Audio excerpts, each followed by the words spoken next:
Po ju informoj se sa po është krijuar roboti i parë hybrid. E dini se çfarë është? Tani po ja u tregoj.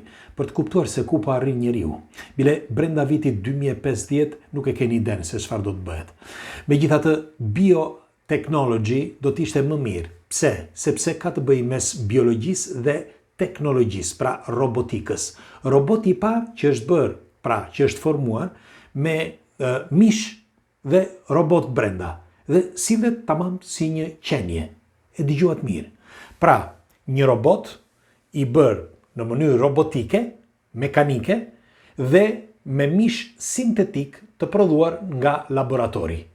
Të lidhura këto bashk duke i vendosur një tru brenda, sepse truri është në mënyrë mekanike, pra ai sillet tamam si njeri. Bile riprodhohet, riformohet ose vetë shërohet ky lloj hybrid.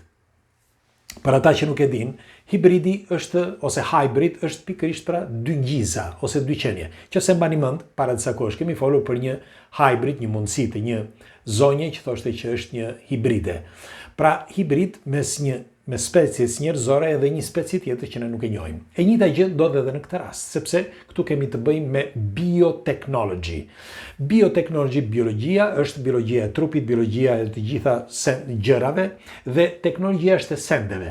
Pra dy gjëra që janë të ndara mes njëra tjetrës, pra ajo është mekanike, teknologji e tjerë, dhe nga ana tjetër kemi atë që lind nga natyra ose nga krijuesi më mirë.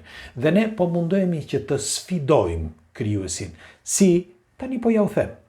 E kanë filluar që me kohën e Dollit, pra të asaj deleje që e klonuan. Që atëherë, bile do t'ju them, ka mundësi që të ketë njeriu të ketë bërë klonime të njerëzve të famshëm. Nuk është një fantazi kjo, Unë po ju them tani ajo që ka shfaqet. Pra, ky që ka krijuar, do arrim edhe atje, por ky që ka krijuar këtë robotin hybrid, është një artist, si mund themi, nga Hollanda. Dhe quhet Loris Kajik. Loris Kajik, një gjë e tillë. Dhe çfarë bëri ky Loris? Ky mori mishin sintetik të prodhuar nga laboratori, pra duke e krijuar mishin sintetik, ju e dini se kush është, ai që po bëhet me një fjalë që ka shumë gjasa, që po bëhet në të gjitha këto fabrikat e reja, sepse do pushtoj botën pas pak, mbajeni mend këtë, e kemi thënë për emisionin, por unë duhet ta përsëris, dhe shumë shpejt ky mishi sintetik do të jetë ai që do të përdori njerëzit në vend të mishit normal. Mirë, po çfarë ka brenda ky lloj mishi? Disa thonë ka gjëra kështu vegetale. Më falni, po i kam në italisht, më falni. Dhe po thoshja, në vegetale janë duke filluar nga lakrat, nga bimët, nga frutat e tjerë, dhe janë të përbëra, tamam, me një fjalë japin një shije të mishit që ne ham. Po sikur të ketë probleme në këtë prodhim të këtij mishi sintetik, ne nuk e dim. Për momentin nuk e dim, sepse ne pastaj e zbulojmë pas disa viteve këtë, por sidoqoftë për sa i përket siç ju thash, këtij roboti, ky robot pra është mes teknologjisë dhe i bërë me mishin sintetik. Tani çfarë ka bërë ky Loris? Ky ka marrë mishin sintetik dhe e ka formuar tamam si kur të jetë një si mund quhet, një spider ose një merimang. Dhe i ka vënë mishin sipër këtyre mekanizmave kompjuterike që ai ka bërë. Një lloj kompjuteri që lëviz vet, por me ingranazhin që lëviz ose më mirë manovrohet ose i jep impulse direkt nga truri i përgjithshëm, që është një tru, le të themi, robotik i vendosur brenda kokës, si mund quhet, të kësaj specie të re hybrid.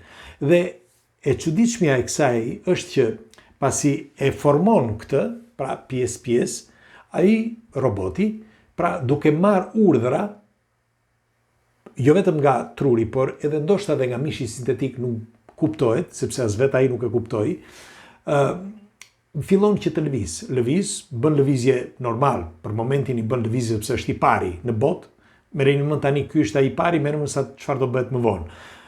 Dhe bën lëvizje të ndryshme. Tani, nëse ky është i pari robot dhe bën lëvizje, le të themi, të çorientuara, merreni me mend nesër, nëse do t'i vendoset një tru më kompleks dhe të ketë mishin e një njeriu se çfarë mund të ndodhë në të. Pra, ai është 100% jo hybrid, por një qenje ndryshe nga njeriu, sepse do të ketë të gjitha lëvizjet e njeriu, mund të ketë edhe fytyrën e një njeriu, sepse nëse do t'i vendosësh mishin sintetik, mund ta vendosësh si të duash. Pra, ta formosh si të duash, ndash si njeri, ndash si kafsh, ndash si qen, ndash si të duash ti, apo jo. Dhe tregohet që pikërisht nga këto do të formohen ato, si mund të quhen, armët e luftës të ardhmes me robotika hybrid. Çfarë do të thotë kjo? Që brenda mund të ketë lloj-lloj sëmundjesh, mund të ketë lloj-lloj forcës, sepse ka dhe forcë fizike, duke qenë një robot, ka dhe forcë fizike. Dhe mund të bëj ç'të doj. Është bërë një studim para 4-5 viteve dhe më duket ato që shkruante para disa viteve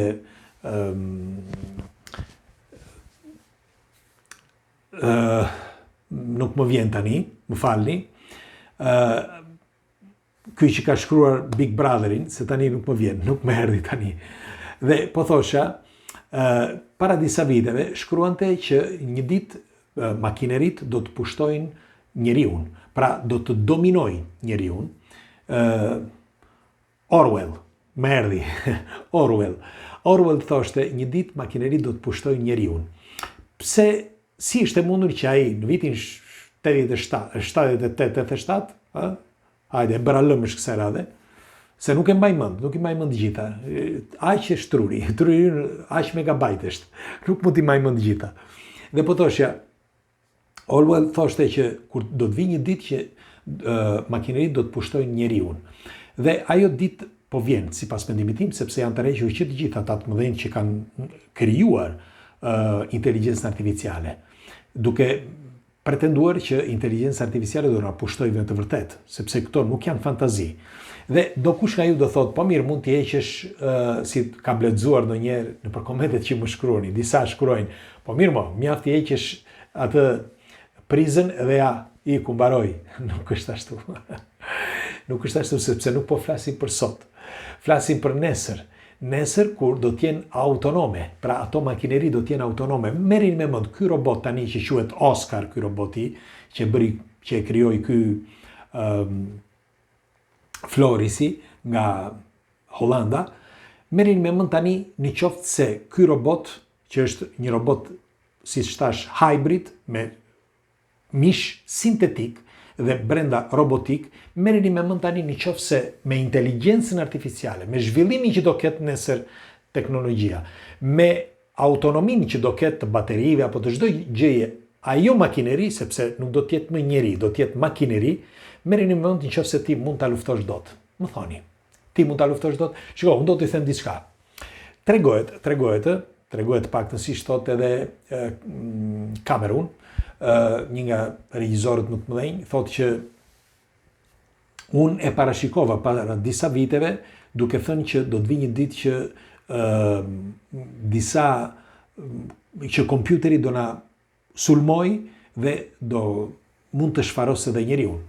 La një deklarat para disa ditëve, pikërisht për këtë, që doli haptazi tani që tha që nuk ishte fantazia ajo. Ai ishte një mendim se ku do të arrijë kompjuteri dhe në fakt ne po arrijmë aty dhe nuk po do më prisë mendja dhe mua që të arrijnim deri aty, thot vetë ky James Cameron. Dhe e bukur është që askush nuk bën pas, pra nuk të riqet, por vazhdojnë të gjithë thesin përpara, sikur të vi një ditë me fjalë që ne e kemi të shkruar atë ditë që ajo do na shkatërroj. Pra ajo ditë do na shkatërroj të gjithëve. Dhe prap ne nuk bindemi. Më duket një gjë e ripërsëritshme, si për shembull ajo e Atlantidës. Pra vjen njeriu në një periudhë kohe, bëhet i zgjuar, bën teknologji, arrin maksimumin dhe me teknologjinë që ka shkatërron vetveten, sepse është teknologjia që të shkatërron. E njëjta gjë ndodh edhe me këtë me këto shpiket e reja që janë bërë tani. Unë jam i bindur që këto shpiket e reja do jenë një pjesë për i tyre do t'jenë vërtet të rrezikshme. Kanë filluar që t'jenë të rrezikshme. Bile do t'ju them, shiko, për inteligjencën artificiale dhe teknologjinë e re, i nevojiten miliarda ton ujë që për ta raffreddamento, për ta ftohur makinerin që prodhon ato algoritmet. Çfarë do të thotë kjo?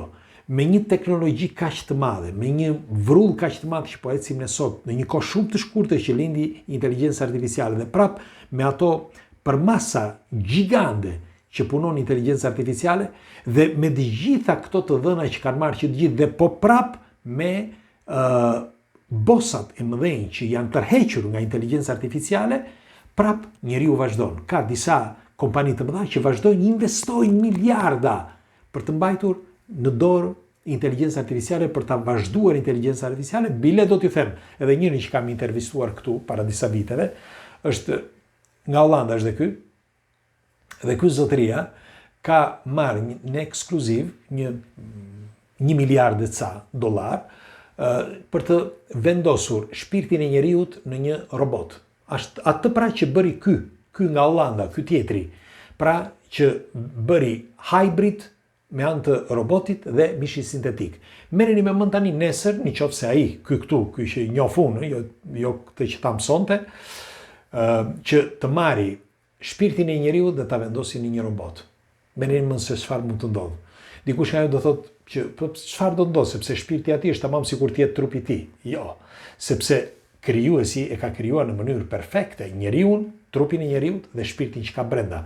Ne nuk mund të bëhemi padron, si mund të quhet, ose pronar të kësaj bote, duke menduar që ne mund të sfidojmë krijuesin, sepse pastaj kthehet mbrapsht e gjithë kjo inteligjencë që ne kemi, të shkatërron vetë. Kuptoni se ku duhet arri që njeriu prap nuk e kupton, është kaq ignorant sa nuk e kupton. Pra njeriu, nëse keni vënë re, kur nuk mjafton asgjë për të. Asgjë, sepse nuk ngopet me asgjë. Gjithmonë ai do të ketë një pafundësi të çdo gjëje. Kështu që në këtë rast edhe për zhvillimin. Megjithatë, ju çfarë mendimi keni për këtë argument? Pra për këtë shpikjen e re, këtë Oscarin, këtë hybrid ose robot, bio-robot ose biotechnology, ju çfarë mendimi keni? Pres komentet tuaja. Hajde, ta diskutojmë. Ju përqafoj, këto janë informacione si gjithmonë, mos mendoni se i shpikim këto i gjeni gjithandej, por janë për të diskutuar, për të kuptuar botën. Në ratë parë një të kuptojmë veten, pastaj botën, se ndoshta diçka mund të ndryshojmë. Ju përqafoj, natën e mirë.